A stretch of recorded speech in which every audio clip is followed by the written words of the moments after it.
Om.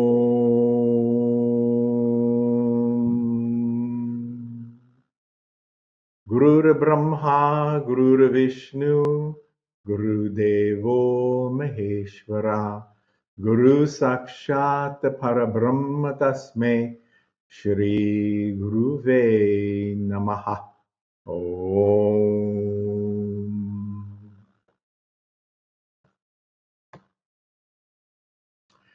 So the topic for today's webinar is titled The Three Keys to Speed Up Spiritual Evolution. Okay, so to put it into a context, this is actually the second of three webinars that I wanted to put together in a series. Okay, the first webinar were actually 5 tips. The one I did previously was 5 tips to make your spiritual practice better. And so that is to improve your sadhana. Now, the sadhana is your kriya practice, or whatever practice you do for your spiritual evolution. So that is the topic that I did last time, is to help you with making your sadhana better. Now, this time, the topic I want to cover is that as householders, I have the experience that, when you're doing the sadhana, things are great, your spiritual practice. And then what about the rest of the day and night, right? We sleep 7, 8 hours. We eat for, let's say 2 hours. Okay, that's 10 hours. Let's say 8 hours of sleep. Well, most of us don't get that, but 8 out 10 hours. And then you've got the 14 hours left. And out of that, some of it, you'll have to work, and you have some free time, maybe with your family, and you wind up doing your sadhana 1 hour, 2 hours. And if you're, really, really intense and lucky or unlucky to be a bachelor, you might be able to do 3 hours of sadhana. Okay, so what about the other time? Okay, most of us are doing 1, 2 hours of sadhana, those who are working and not retired like myself. So I was thinking, well, how are you going to fill that gap? What happens when you're not doing your sadhana? What really happens is that you create karma, right? The sadhana that we have increases your consciousness. It enhances your consciousness, leads you towards superconscious state, and also burns away the negative karma. But when you're not doing your sadhana, what happens? Right? That's when you accumulate karma. And so I'm thinking, well, for myself, my solution to that was that if I have some free time, I would use certain lifestyle changes and practices that are helpful for my kriya, okay, helpful for my whole life, actually, to change and control my mind. So that's what the topic of this webinar is. What about the gap in between your sadhana? How can you prevent yourself from moving 1 step forward with your sadhana and moving 2 steps back during that gap time? Right? Because we don't have full control of our minds, so we do and say things, or think negative thoughts. Sometimes we have positive thoughts on the positive side, right? But a lot of times that's not the case. And so it's more difficult to make spiritual progress if you don't have certain lifestyle changes and incorporate supplementary techniques or practices. And so that's what I want to share with you is what I found very useful myself when I was working and how I help, use certain things to help me overcome the mental issues that come up when you're working, when you're dealing with family, when you're dealing with friends, situations that we're not happy with. So the three keys that I found, and they are actually obviously um, suggested and taught in a broad sense by our master Sadhguru Nath. Okay, the three keys is to incorporate bhakti, okay, in your life. Also have a mantra practice. Little bit, even a little bit will help, and I'll explain that. And then also a discipline to remove the three mental afflictions, and I'll go more into that. Okay, the three mental afflictions are called Kam, Krodh, and Lobh. Basically, desire, lust, the anger, and greed. Okay, which happens a lot in our mind, and it's very important to deal with that because you don't want that to fester and grow. Okay, so those are the three things I want to cover today.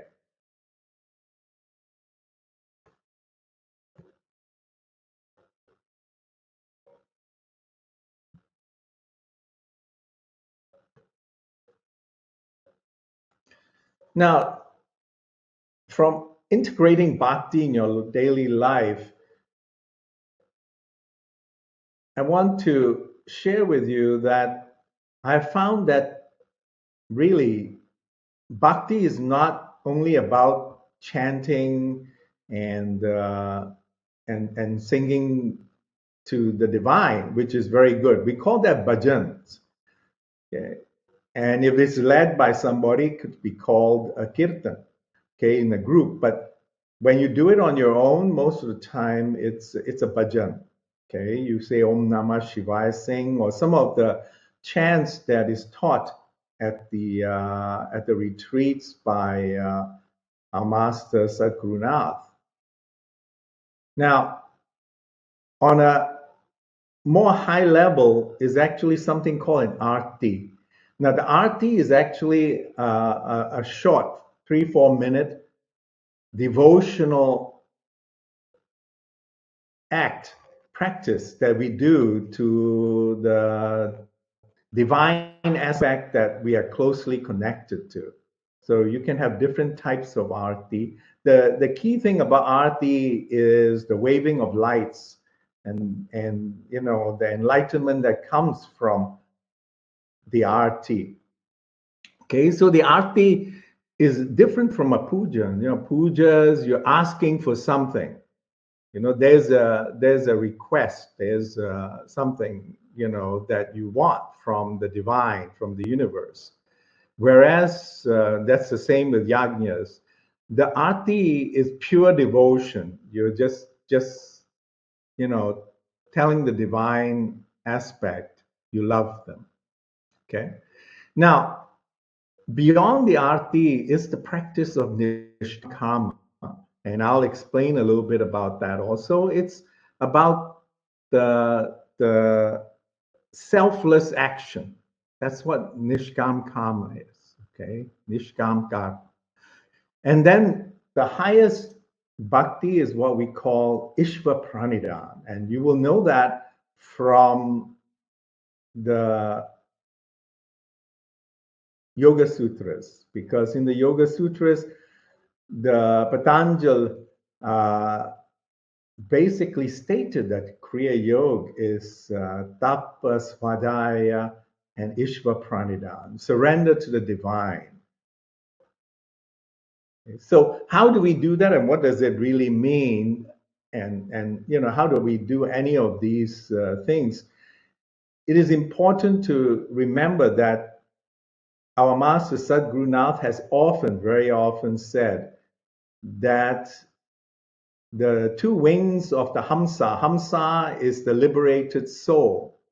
That's what we are aiming for, to be Hamsas in our practice of Siddhanath Kriya.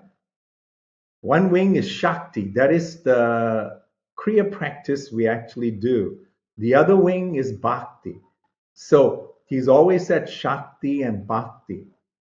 Right? So that's why we need to incorporate Bhakti into our daily life. Okay. So I'm going to talk a little bit more about Bhakti and give some examples, just to help you understand what we mean when we talk about Bhakti in the sense of Ishva Pranidhan. Okay. So surrendering to the divine, and how do you do that? Right? It's nice to, but I think what we must understand is that you start with little steps. First, you may want to just basically talk to the divine aspect as your friend, right? Tell the divine how you're feeling, what you're doing, and just try to form a relationship. That's in a friend. Okay, some people start with as a servant of the divine, saying, "Hey, I'm doing this for you, oh Lord. Okay, I'm teaching Kriya for the divine in each and every one of us. All of you are my brothers and sisters, and if I share my what I have experienced with you, I'm doing it for the divine as well, because you have the divine within you." Right? So it's a mindset change. It's not so easy. It's not like, okay, I give you a breathing practice and you can do Ishva Pranidhan. Ishva Pranidhan means you're offering up your very pran to the divine, right? Even your life force energy you dedicate to the divine, everything you do. And you can progress from being a friend, to being a child of the divine. You're closer. You feel yourself getting closer to the divine. And that's like Jesus saying, our Father who art in heaven. So Jesus felt that he experienced being a child of the divine. Now, going beyond that, is when you become one with the divine. And that is sometimes a hurdle for bhaktas, okay? Because bhaktas don't want to disappear into the divine. They want to see the divine, they want to talk to the divine, and so they want to separate themselves, even however subtly, from the divine. But the teaching of the highest teaching on bhakti and what is taught by our master Sadhguru Nath is the ultimate bhakti means you become one with the divine. Yeah. So then you can truly be Ishva Pranidhan. You can act, every breath, it's the divine breathing through you. Okay, so we learn to do that by saying, oh, Sadhguru Nath is breathing through my breath. He demonstrates it with Pranapa, right? So we start with the Guru, who is actually the manifestation of the divine in our lives. Okay, so it's these little things that help you to manifest a sense of Ishva Pranidhana. So right now, what you can do, okay, what can you do now, is to figure out, think about it. Are you a servant of the divine? At this, how do you feel in your heart? Are you feeling like you're a servant of the divine? Are you feeling like you're a friend of the divine? Are you feeling like you're, child of the divine? I won't say that you should feel like you're one with the divine, because if you are, then there's no need for you to attend my webinars. Okay, I should come and get some advice from you. All right, so let's say start where you are. Realize, okay, I'm going to work for the divine. All my work I offer up to the divine. Let him work through me. That's the servant, a sevak of God. Right? Or you could be a friend. You've done a lot of work and you feel like you're coming closer.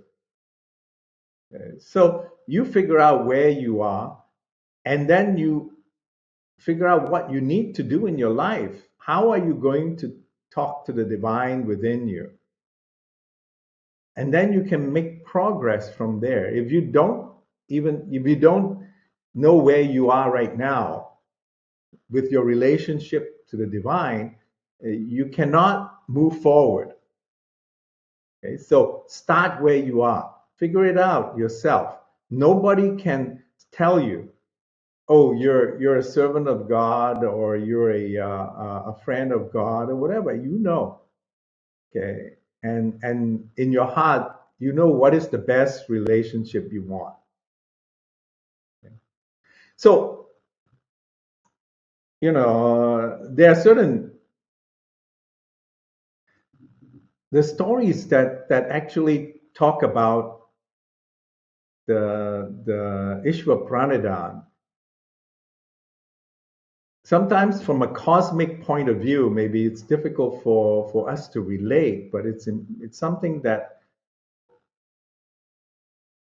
has happened in ancient times, in ancient cycles. And it's the story of Prahlad. Prahlad was born as the son of a great demon king who actually conquered the three worlds and put even the gods under his feet, Hiranyakashyap. And Hiranyakashyap was very upset with Vishnu because Vishnu killed his brother. So he forbid the worship of Vishnu in the three worlds everywhere. Nobody could even utter the name of Lord Vishnu. And then he gave birth. He had a son. His wife gave birth to this young person called Prahlad, who was like amazing person. Okay. And he told everybody, all his tutors and all the teachers, don't mention Vishnu to him. Okay. Make sure he becomes a great demon and will take over from me as the demon king. So when Prahlad had grown a little bit, let's say in his teenage years or whatever, early teens, he asked Prahlad to come and see him and say, well, what have you learned? What is it that you are most, what is the most important thing to you? And Prahlad said, the name of Lord Vishnu. I chant his name all day long. and I'm surrendered to him. Of course, Hiranyakashipu was, blew his top, and he said, "No, no, you go back, forget this, and who taught you such stuff?" He says, "Oh, Lord Vishnu comes to me all the time and talks to me and teaches me, and none of my teachers ever mentioned him." And he said, "No, I forbid this. Okay, so you forget about Lord Vishnu." But Prahlad came back several times. He would go back, come back, and Hiranyakashipu would say, "Have you forgotten him now?" "No." "Okay, are you still doing it?" "Yes." Okay, so he just became very angry, and he was, a demon king. So he sentenced Prahlad to death. So he had his soldiers try to kill him with swords. Couldn't even touch him. Somehow he was protected by you know, they couldn't even come close to him. Then he tried putting him in boiling oil, or putting him into fire, and they couldn't touch him. And he was very upset because Lord Vishnu protected Prahlad, and Prahlad has full faith in Lord Vishnu. So Hiranyakashipu said, ridiculous. I don't believe any of this stuff, and if Lord Vishnu came here, I'd kill him myself.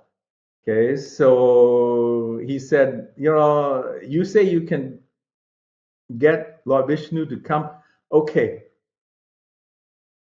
invoke him, invoke his presence, let him come. And Prahlad prayed to Lord Vishnu, and immediately a form of Lord Vishnu came through one of the pillars in the palace. And he came through as a lion, Narsim. And he just went and killed Hiranyakashipu. And Prahlad became the king. And he restored order in the three worlds. Seems like that was the plan of Lord Vishnu, but it could only happen if Prahlad had totally surrendered to him. Okay, so this sounds like a rather high level of cosmic surrender, and so I think I want to share a different one, which is more easy for you to relate to, and it also has to do with the nishkam karma, a selfless service. So now this story is about Lord Shiva now. We went from Lord Vishnu, now we want to talk about Lord Shiva.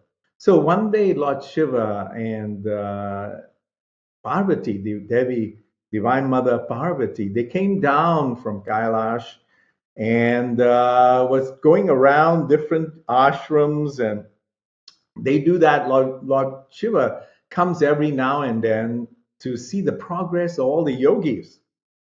Okay, so see how they're doing in their tap, their meditation. So they are staying at this particular ashram, and there are many high-level yogis. And in the morning, they would each come to Lord Shiva and say, "Oh, Lord Shiva, tell me, how am I doing? When will I get liberated? When do I achieve final moksha?" Okay. So to some, Lord Shiva say, "Oh, bless you, my son. You're doing very well. One more lifetime." And then another one, "Oh, carry on, two lifetimes." And some he would say, "Oh, it's amazing. You're doing really good. Three lifetimes and you'll be liberated." Now, all these yogis, of course, say, "Oh, thank you, thank you." But in their heart, they weren't really happy. They really wanted to be liberated in that particular lifetime. So they held some yeah, oh my God, I have to be born again and this and that. So they were not happy campers. Now, it happens that there's this old man who tried to join the ashram many years ago, maybe 20, 30 years ago as a young man, but he didn't have the aptitude to meditate. And the other yogis said, look, you're poor material. Okay, you can't learn the mantras and you can't do the controlling your mind and all that stuff.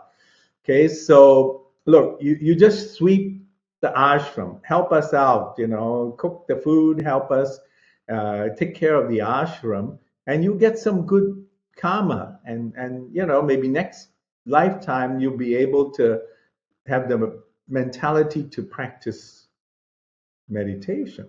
So the guy said, oh, thank you. And he, 20, 30 years, he's been sweeping the ashram, taking care of the other yogis.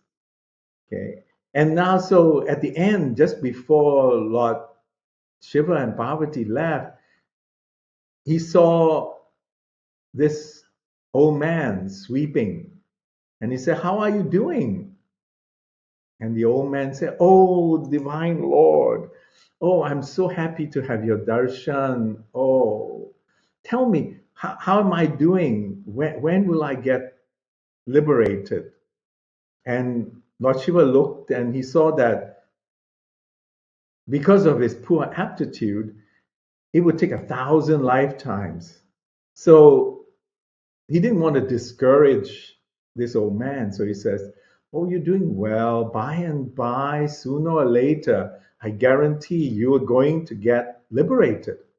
Now the old man just threw off the brooms and stuff, and he started dancing and said, wow, thank you. Your word is it. I'm going to get liberated. I'm so happy. And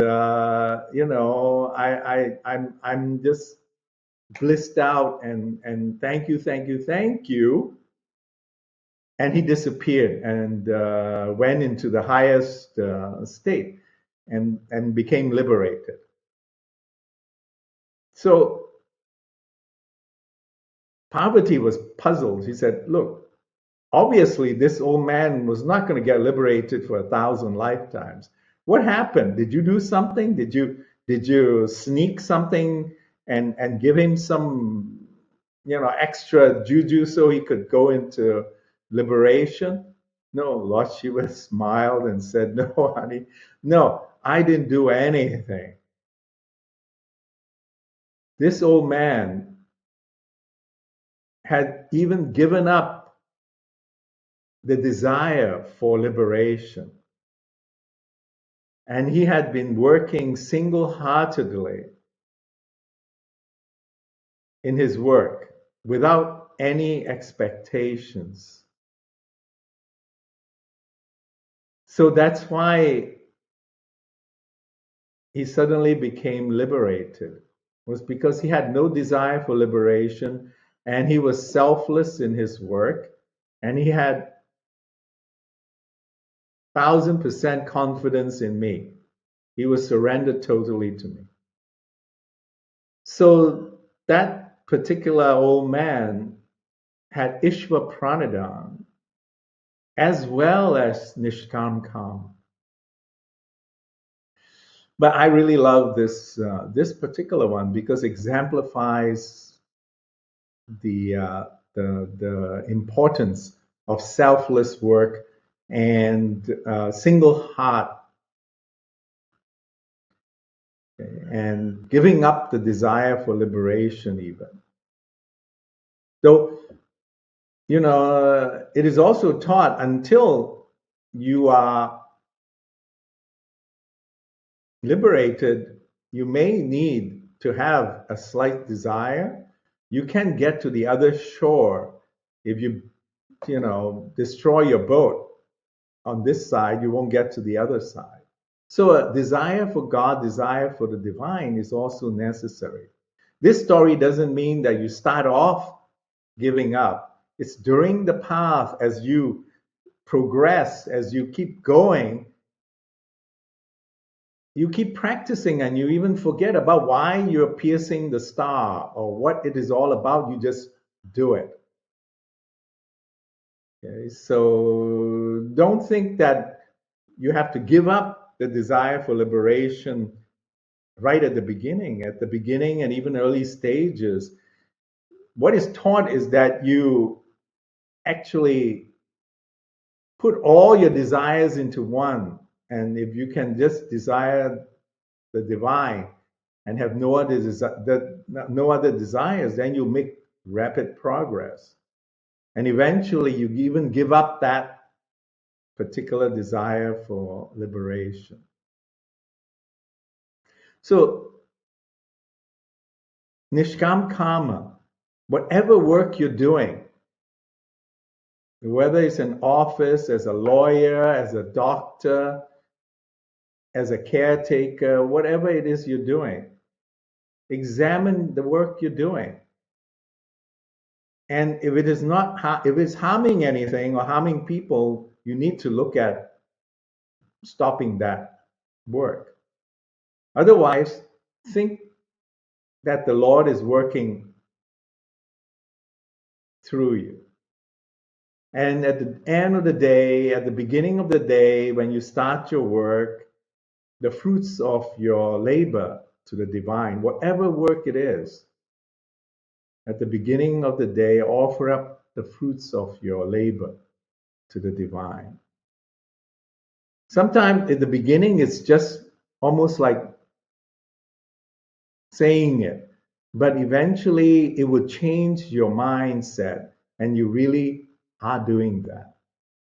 That's what happens with the mind. The more you go in a particular direction, the more you train your mind to think a certain way, it will do that. It's a malleable thing, the mind. If you think negativity, the mind will become more and more negative. So that's the most important thing you need to remember. Okay. Now, I personally like doing RT, and I hope I can share a short video with you of me doing an RT. Okay, you can learn to do RT. Some of you, if you're already doing RT, then you don't need to worry about it. If you have no feeling that you want to do something like that, don't worry. That's why I have so many different things. You can connect with it or you do not connect with it. Okay. So instead of my talking about it, I'm going to rest my voice and hopefully I can show a video of an arti.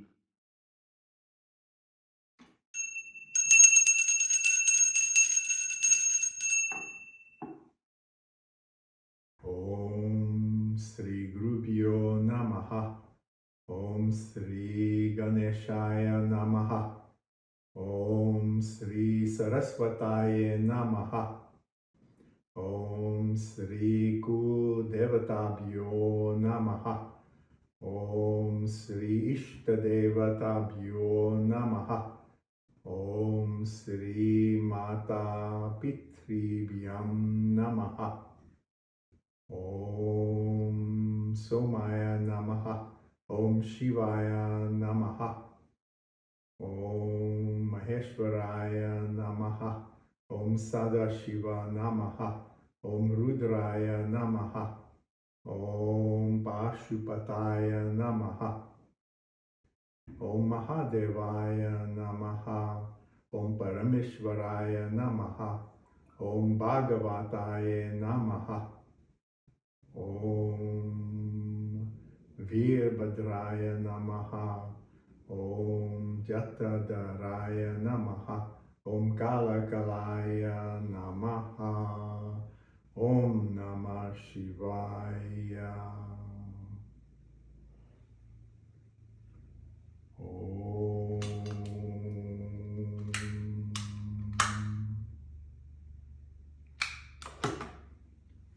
Om Shri Gurunathaya Dupam Samarpayami.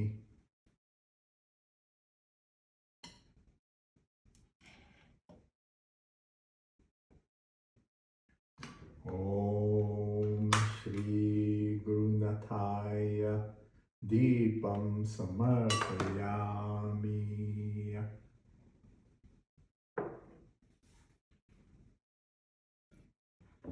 Om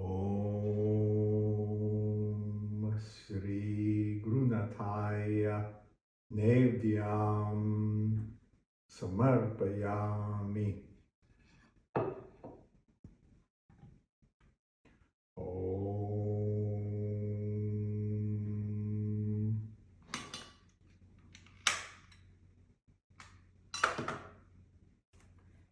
Om Namah Shivaya Shiva Soham Hamsaya Shri Guru Lingaya Namah Shivaya. Om Namah Shivaya Shiva Soham Hamsaya Shri Guru Lingaya Namah Shivaya. Om Namah Shivaya Shiva Soham Hamsaya Shri Guru Lingaya Namah Shivaya. Om Karpura Goram Karunavataram Sansasaram Bhujagendraharam Sada Vasantam Hridayaravinде Bhavam Bhavani Sahitam Namami. Om. Om Tvameva Mata Cha Pita Tvameva Bandhuscha Saka Tvameva Vidya Dravinam Tvameva Sarvam Mama Deva Deva. Om Karcharan Kritam Va Kayajam Karmajam Va Shravananayana Va Manasam Va Paradam Vihitam Avihitam Va Sarvametat Shamasva. Jaya Jaya Karunapte Shri Mahadev Shambho. Om Asatoma Satkamaya Tamasoma Jyotirgamaya Mrityoma Mritam Gamaya. Om Shanti Shanti Shanti.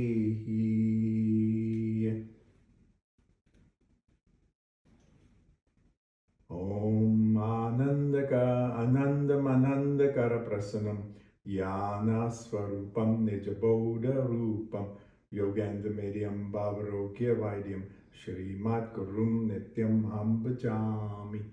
Om.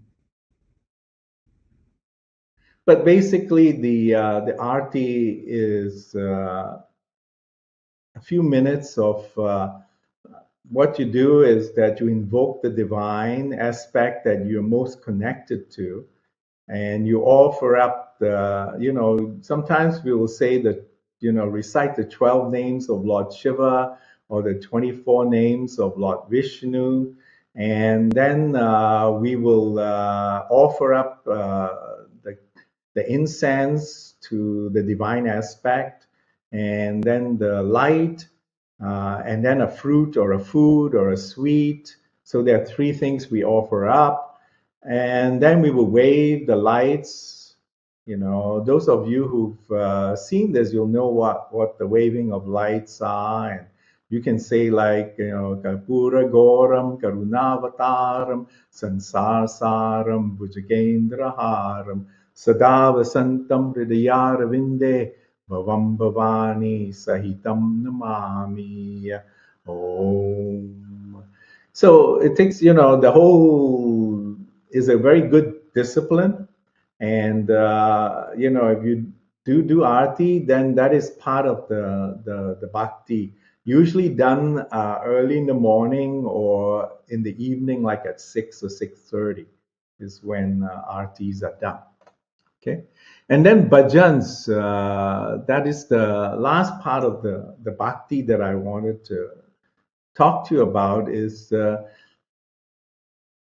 our master has recorded CDs, or you can download media files of him chanting. Okay, so you can learn the chants, and you can chant them on your own or in groups. Okay, so that invokes a level of bhakti. But it's very important to note that the energy that comes from the bhajans, you need to also utilize. And so the energy from from the bhajans or the chanting, after you finish, you should always do some kriya. Okay, so that's the most important thing. Otherwise, it's the emotional energy, okay, is somewhat wasted. You will feel good and happy and light and things, but it doesn't actually evolve you. You can channel that bhakti energy into the spine and do your kriya. Okay, so that's all I want to talk about bhakti.